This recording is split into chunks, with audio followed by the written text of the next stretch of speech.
It's early morning at a B-29 base in the Marianas.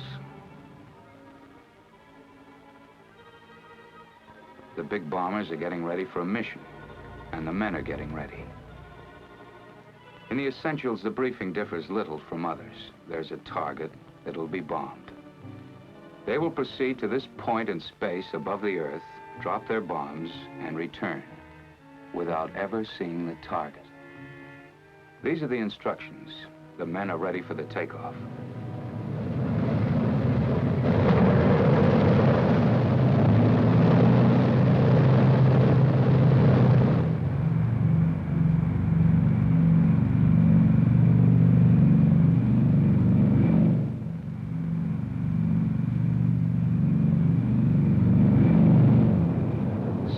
Aloft. The huge armada of superforts is spanned over 1,000 miles of trackless waters. The weather bears out the forecast. Clouds, heavy overcast, all the way to the target. At 23,000 feet, they're above it. Below and beyond lies the Japanese mainland, and somewhere beyond that, the target. If the enemy took comfort in the thought that the bombardier sees nothing more than this, they were living in a fool's paradise. For at a calculated instant, tons of high explosives, and yes, even the atomic bomb, would be sent away to the target, aimed by the miracle of radar. Before you now is the radar scope, a small circular screen giving X-ray-like vision to the mysterious 11th member of the crew, the radar operator. Until recently, we've known little of what he does, and even less about the instruments he uses. Basically, radar equipment consists of a radio transmitter and receiver. The transmitter sends a radio beam earthward. If it strikes water, the beam is not reflected. The receiver picks up nothing, and the scope appears dark, as it is now over the Pacific Ocean. But if the beam strikes a solid object, such as land, it's reflected and shows light on the scope. Watch. Something's coming in now at the upper left. Adjusting the receiver control sharpens the picture. There they are. 2 islands, both with mountains on them. That should make them easy to identify. According to the charts, only 2 islands of this shape and contour lie off the southern coast of Honshu. The little one, Kojima, the other, Hachijojima. 2 tiny dots on the face of the globe point the way for a cargo of destruction.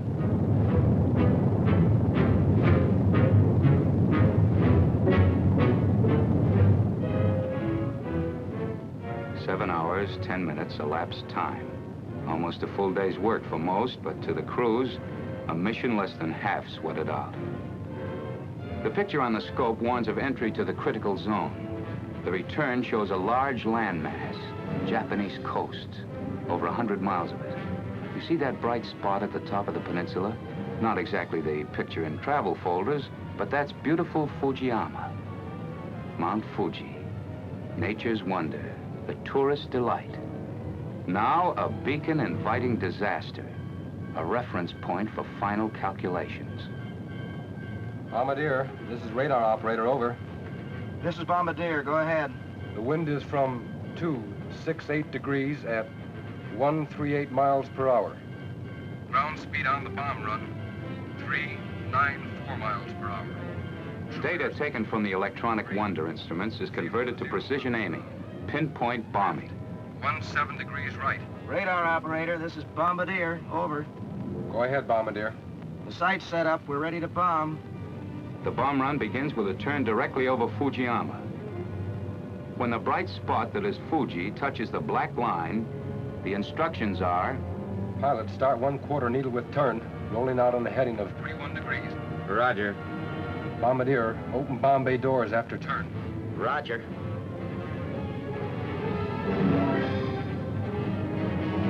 The moment for decision has arrived. The moment when the target must be singled out from hundreds of other invisible targets. Coastline with a large city.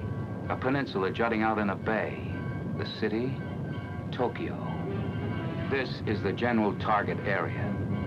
Northwest of Tokyo lies the specific target, the Kyushu Aircraft Factory at Kawagoe. A flick of the switch isolates the target image. And here it is, one tiny speck of light, the focal point for hundreds of giant bombers, for 1,000 tons of bombs. Pilot, correct 9 degrees right. Roger.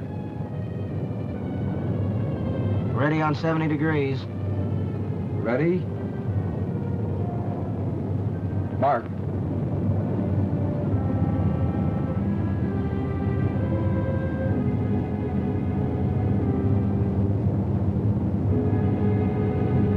Mark. At the split second before the bombs are released, the radar operator sees this. Bombs away.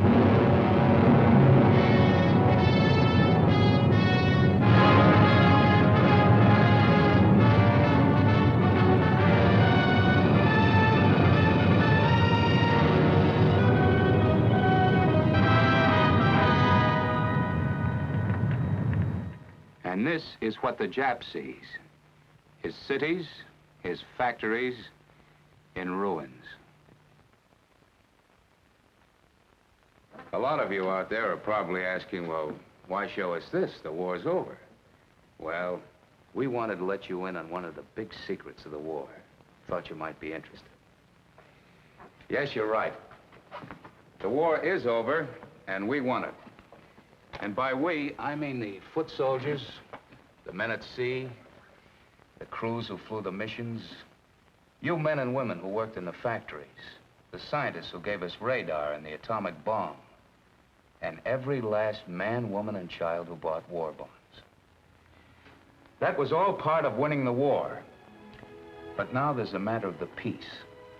Most of the men in uniform will be returned to civilian life. Likewise, factory workers will go back to producing civilian goods. But our scientists must go on perfecting old inventions and developing new ones for the security of our nation at peace. And you who bought bonds in support of the war effort can buy a share in the peace by investing in bonds today. How about it?